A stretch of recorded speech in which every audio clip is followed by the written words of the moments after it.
first time you and I met? 1996. At the place that you all used to hold, I think you still do, hold lectures in Camden, New Jersey.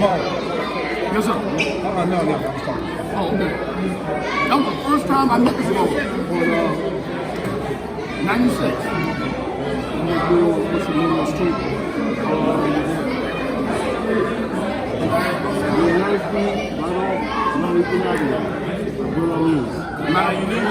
Yes. That's exactly what it is. That's why that's our first interaction. Yes, sir. That's exactly what it was. And make no mistake. In the mid to late 90s, this brother's, he could bear witness. In the mid to late 90s, this brother's civic lesson series from the round table was like crack to us. Right? But the reason it was is because it was in the absence, among other things, there was nothing else. Right? We weren't getting anything. Remember? I'm good, sister. You go, sir. Remember what I was just saying. Remember what I was just saying with the resurgence of the Moorish movement, especially on the East Coast. Almost all of our information about the movement did not come from the temple. You see what I'm saying? So that's why I was saying to the brother, about what I wanted to show with the book. We didn't know what we was looking at. So you was all in the Midwest.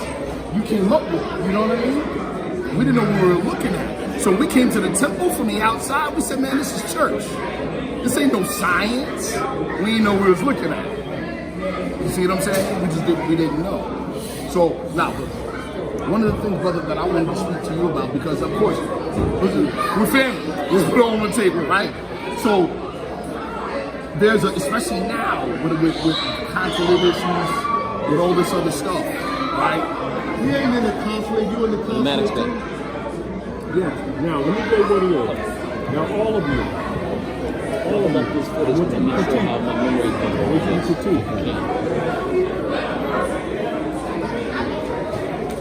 Put the nationality card on the table and ask any one of these Moors what that instrument is. What is its category?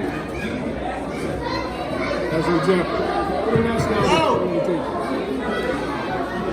Let's get, hold on.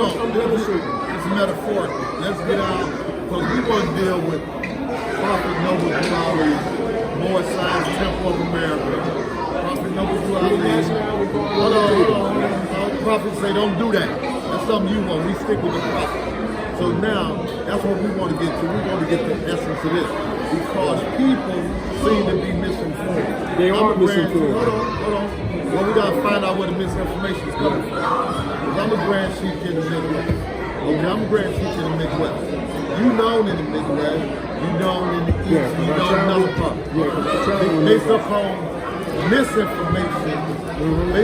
misinformation, because you try to tie historical information in with that other Moorish Science Temple of America. Moorish Science Temple of America is standalone. Prophet Noble Drew Ali is the founder of the Moorish Science Temple of America, not the founder of Moors. So what some people are doing, they're trying to cross that borderline back and forth.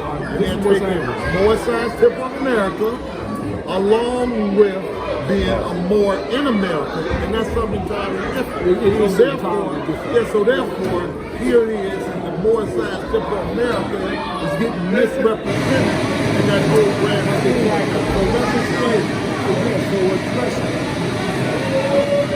So let's address it. This is the deal. Noble always said, the hand has not been told if I told you everything, you go back to sleep. There are some that deal with what they perceive as the hand. When you say Noble Drew, you said what? The half has not been told. If I told you everything, you would go back to sleep. What did he say that? So everybody can be on the same page. Listen, I'm trying to set a foundation. You're looking for understanding, you gotta listen. But we want the information so we can all. I'm telling you, if you will listen. Okay, come on with it. What you discover, if you come into the temple, right? Say anybody come into the temple, you have perceptions, what you see. Then you go to Wednesday, Muslim class. Then you graduate. Some of you are born with it, but some of you have to be taught. And so you're tested. And you may go into adult chamber. You're not arguing with people, but you're not in kindergarten anymore. Hold on. Let's stay focused, because I don't want to get over there. Hold on. Let's take us to the information, because majority of us here are Moorish Americans under the Prophet Noble Ali. So when we start to quote information from the Prophet, it's not fair for the conversation to be one-sided. Where is what you are stating so that we can all follow along? Because it's not just Proverbs literature, oral statements. You're going to make reference. These are references. Okay. These are reference Okay. points. Reference Okay. points. Divine warning by the prophet for the nation. That would be the instrument. If I was talking to, say, your brother I meet you, you're from England, and you're interested in what's going on, but you don't have a background, and I'm going to give you reference where you can do some cross-reference. I send you to the Moorish Leaders Message to America. Moorish Historical Leaders Message to America. The prophet's divine warning to the nations and emphasize plural nations. I will tell you to remove all biases, remove all opinions that you may have. Take each paragraph and break it down and make footnotes in support of it. I would tell you to go look into congressional records, go look at House Joint Resolution journals, some of which the Grand Sheikh is showing, because that's a standard. Because you're part of this government that has been overthrown.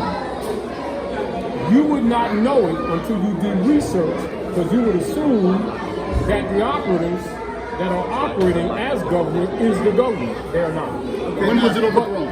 No, hold on. I want to stay focused on this. 1861 was the coup d'etat. Okay, that's good. Okay, let's stick to this. Where does it stay? You say Moorish Historical Leaders Message to America.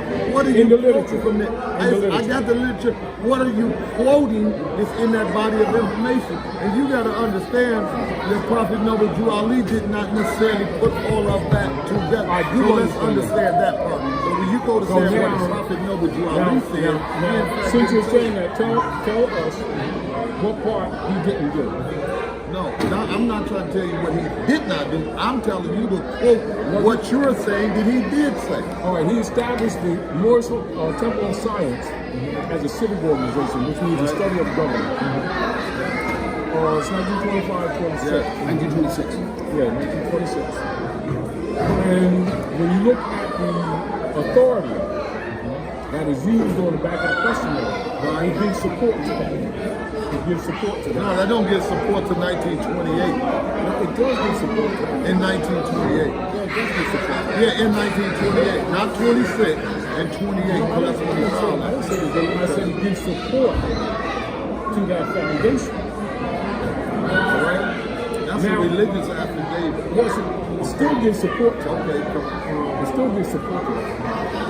Because the concept that must be comprehended by Moors is that during that period of time, we were being infiltrated with COINTELPRO operations from Jared the Hebrew.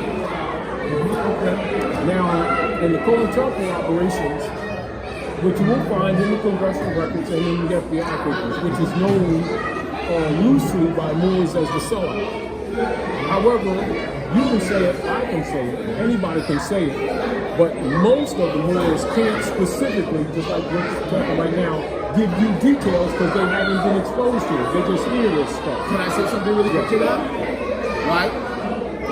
Because people do say, oh yeah, well the Moors are sold out, or the Moorish side of South America was infiltrated, blah, blah, blah, blah. But no one to date has been able to give evidence about it. So, that being the case, is it responsible to say such a thing? Is it irresponsible to say that the Moorish Science Temple of America was infiltrated without providing responsible information to the positive to support that statement. Now watch, COINTELPRO didn't start, as per J. Edgar Hoover's own words, till the 60s. Not in the 20s or the 30s. Didn't start until the 60s. That they admit to. Correct. Now, hold on, all we want to do is this, because we're going to take a long time, because we know why we're here today, based upon the walk back in history, the historical event of how to make it. Hold on, sir.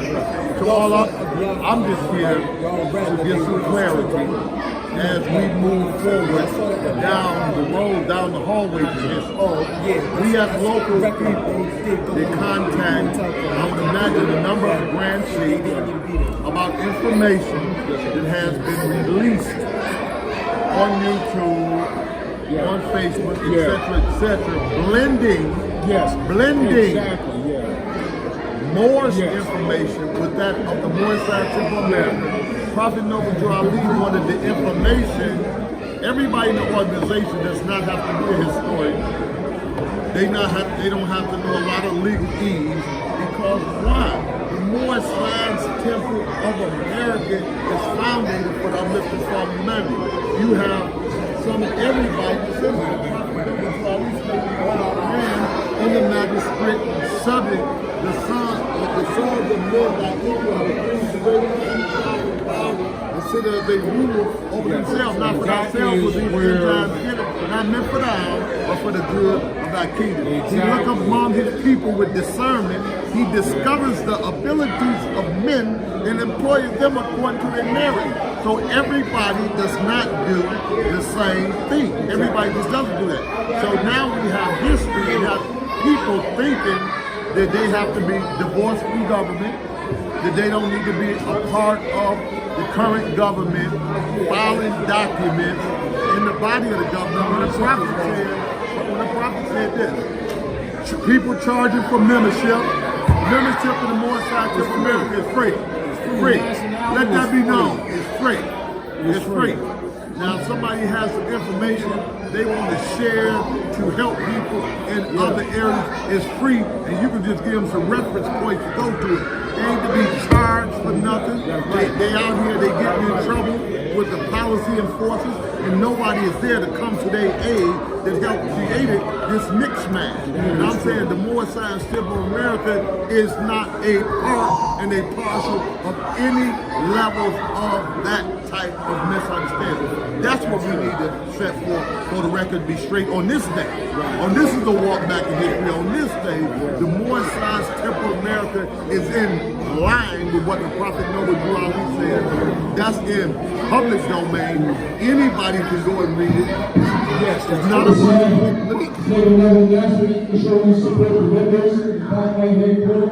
We also got limited praise as well as in the back right hand corner. Islam?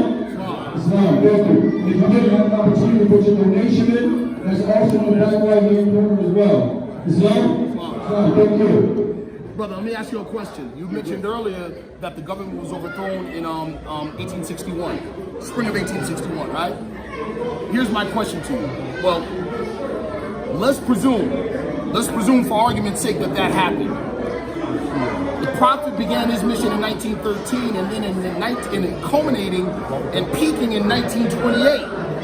1928 was an election year. The Prophet began a voter registration drive of 3,000 plus more, right? They voted at the national, state, and local level. My question to you is, were they voting for members of what the so-called republic or the so-called democracy? That's my question. How, when you said the government was overthrown in 1861, was it restored again in 1928? Not what I said. Not what I said. Mark, now do this research for yourself, all of you. March 27, 1861, the Congress for the United States adjourned sine die. Without that. What it really was a coup d'etat. They got rid of Abraham Lincoln. A manumission is not a liberation of the people, but the transference of the people from different European families to the order of the Congress. The members of the Circle Church in the Chancery on Fleet Street, England, which is that second star that you see in Washington, D.C., you see them 3 stars. That first star is the Vatican. The second star is London, specifically Westminster. The Circle Church in the Chancery, i.e. the crown. We ain't just talking the Queen of England, that's the crown. The third star, in honor of the Roman goddess Columbia, is where we just passed Pennsylvania House. That is called Independence Hall. Not Independence Hall, that's Pennsylvania House. And you see that plaque that's on that ground that we walked on, that we were standing on? They transferred the government there, and they converted the republic into the democracy order and didn't tell the public. And they maintained the seats. So they maintained the authority of the republic while actually not being in honor of the republic. When they actually set up a secret kingship oligarchy. Now, about a 10-year span, on 1871, February the 2nd, they officially came out of the closet, and although they still didn't make it public, but you're going to find this all on congressional record. This is not me, that's the record. That's the record.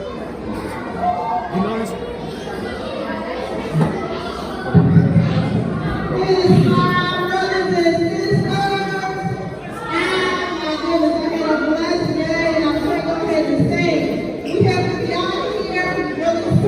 Now that's what's been in operation.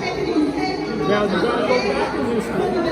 Go back in history.